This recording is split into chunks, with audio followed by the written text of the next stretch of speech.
Hey Star Wars fans, Budget Jedi here. I wanted to show off something pretty new in my collection.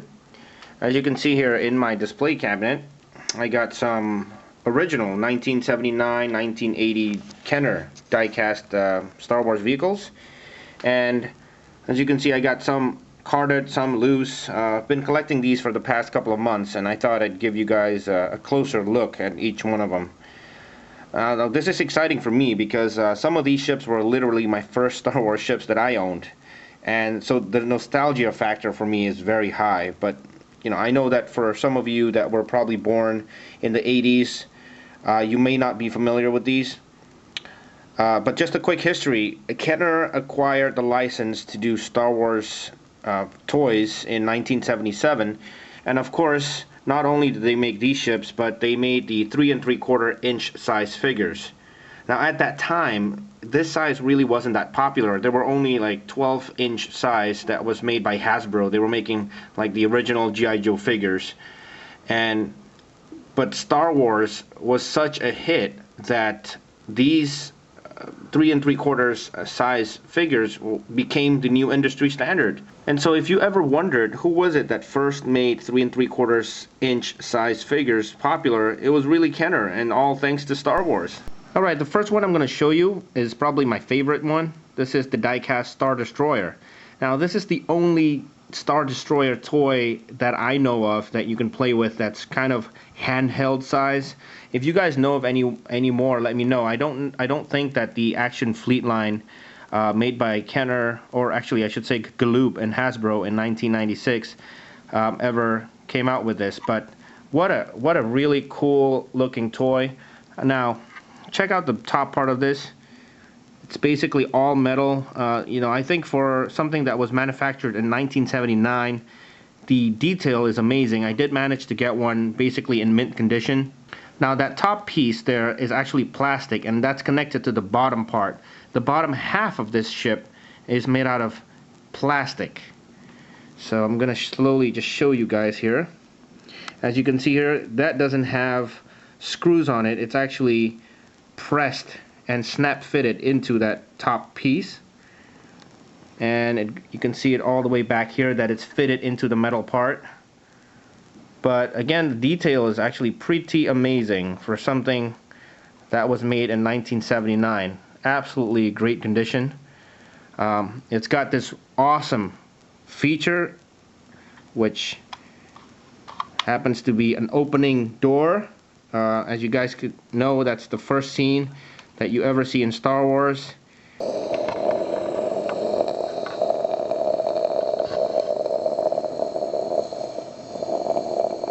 And you have this little Tantive 4 piece that's really not detailed at all, but a really cool added feature. I thought you can just kind of fit it on there.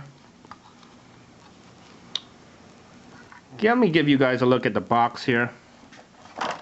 I managed to win the bid, including the box. There's the front, and that's where the ship was in the beginning. And it says die-cast metal and high-impact plastic. And the back of it shows the features, like the detailed flying bridge, the sliding door, as well as the miniature replica of Princess Leia's Royal Command Ship. That's what they called it. So, and as you can see, that was part of the Series 2. And actually it came with this little booklet, The Empire Strikes Back. And obviously that movie came out in 1980, so all this toy line came out in 1980. And just browsing through it very quickly, because there's a lot of vintage toys that I'm sure you've come across before. Some 12-inch figures. If you want to be exact about it, they're actually not all 12-inch. A lot of them are 11 and a half. Darth Vader was 15-inch tall. C-3PO was 12 inches. Very cool. And getting into the die-cast stuff, so this is what they came up with in 1980 as part of the Empire Strikes Back line. So you got the Star Destroyer, Millennium Falcon, the white TIE Bomber, who's actually, that is a very hard ship to find nowadays. That's the Y-Wing. White TIE Fighter, Landspeeder, and X-Wing, etc. And I'll be showing you guys the rest of my collection now. Now here's the X-Wing, still on card. It's not really mint, but I did manage to grab it off of eBay on card. And as you can see, it's pretty much white colored, and it's got 3 lines, which technically makes it Biggs Dark Lighters, Red 3. It actually has that price on there. I don't know if you can see. It was like $3.96. That's just crazy. It's got 2 features, which is X-Wings open and close, and the canopy opens to see Luke Skywalker. So you can see that Luke Skywalker is a molded orange figure. There's a quick look in the back of the packaging.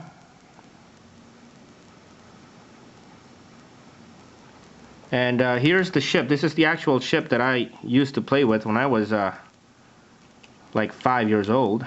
And it's got this opening and closing X-Wing foils, and it snaps open and close. And I thought that that was really cool. You know, even the 3 3/4 inch size vehicle that I have now from the Death Star Trench Run set, that doesn't have that. So even the Action Fleet line does not have that. You know, it opens up, but it doesn't snap open, and you got, you know, so if you're not careful with it, it just kind of closes. I've long lost the canopy, but that's really what it looks like. So here's a quick look at the ship again. You know, a very cool ship to have as a little kid. Okay, now we're looking at the Y-Wing. Also really nicely painted and sculpted vehicle. It's got like the same size as the Action Fleet line, which is quite surprising because the rest are a little bit smaller than the Action Fleet line. I'm not sure if they use the same mold machine though, because it seems to be a lot more detailed in a 1996. So, and of course it should be. Now, in terms of playability, this one really surprised me. It's actually a lot more playable than the Action Fleet line. Now, the Action Fleet line has an opening cockpit, you know, removable figures. Big deal. This one, first of all, it's got removable engines. You can like pop it out, so you can do like a you know, my Y-Wing gets shot kind of action scene.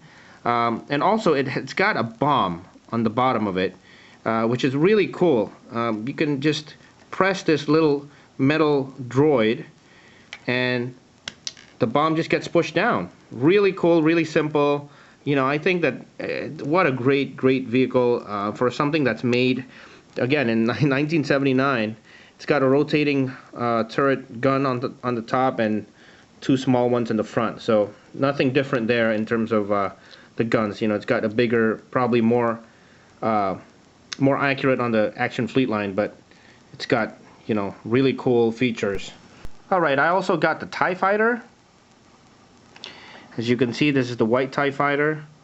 I bought it carded, so I'm not going to remove it, but you can see that it's not stickered. It's actually molded completely. The middle part, or the body, is metal, and the wings are plastic.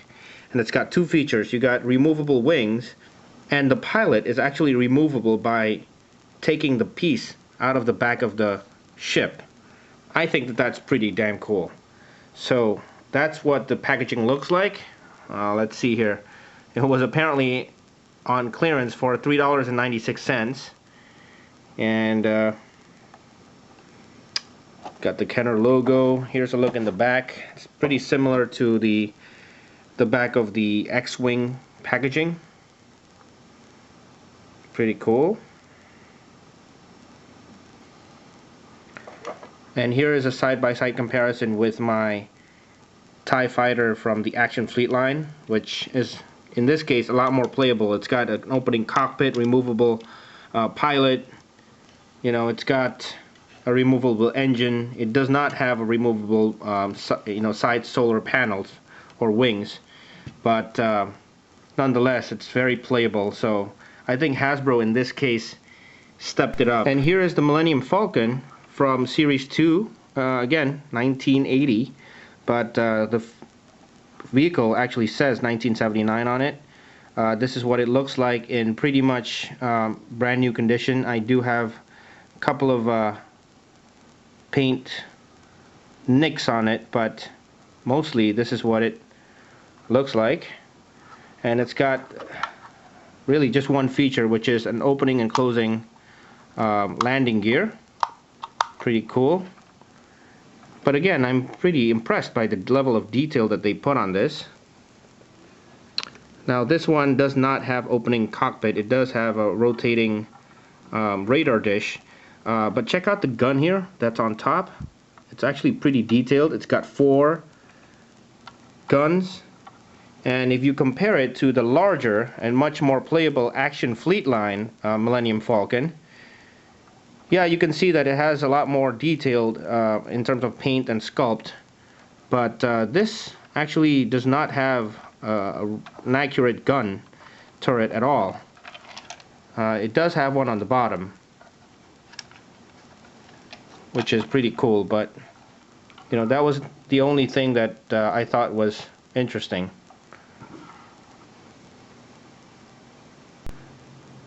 And finally, I'm going to give you guys a look at the Snowspeeder and the Landspeeder.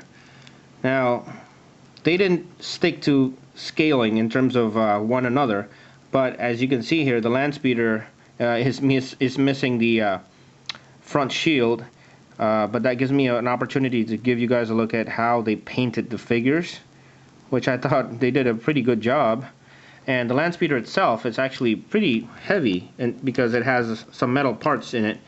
The bottom part, amazingly enough, it's got a sort of bouncy feature on the wheels, just like the regular 3 3/4 size scale Landspeeder, and it rolls. And so that's what they did with that. And the Snowspeeder, here's what it would look like, pretty much brand new. I did manage to find one that was in mint condition. Now, one thing I wanted to mention to you guys is I'm not sure if this is a strategy or not, but during the holiday seasons, bidding on eBay for vintage, and I mean real vintage stuff, will be best, I think, in my opinion, because most people are looking to either get rid of their stuff to get more cash, or to buy the newest and latest and greatest things. So not a lot of people are paying attention to real vintage stuff. You know, pretty much all that you've seen, I've pretty much bought for $20 or around that price or under. This Snowspeeder I actually managed to grab for about $8. So I thought that that was a really cool thing for me, because this is actually one of the most played vehicle in my childhood, was the Snowspeeder. So here's another look at it. You know, pretty nice details for such a small little vehicle. It's got some details on the bottom here. It's got one landing gear, and it'll show that it's from 1980. And here it is next to the Action Fleet Snowspeeder. Okay, much smaller and a lot less playable compared to this thing. And that's all I have right now, guys. I did manage to win the Darth Vader's TIE Fighter for less than $10 on eBay. If you guys like vintage stuff, vintage carded stuff, you gotta check out my YouTube friend MKM Films 2009. Alright, he's got slideshows and reviews of a lot of vintage carded stuff, some of them extremely rare. So make sure you check out the channel, and I hope you see something you like.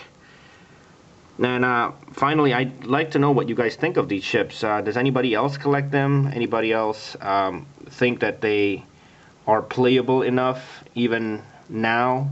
Or do you think that Hasbro could have done a better job remaking the Action Fleet line compared to Kenner?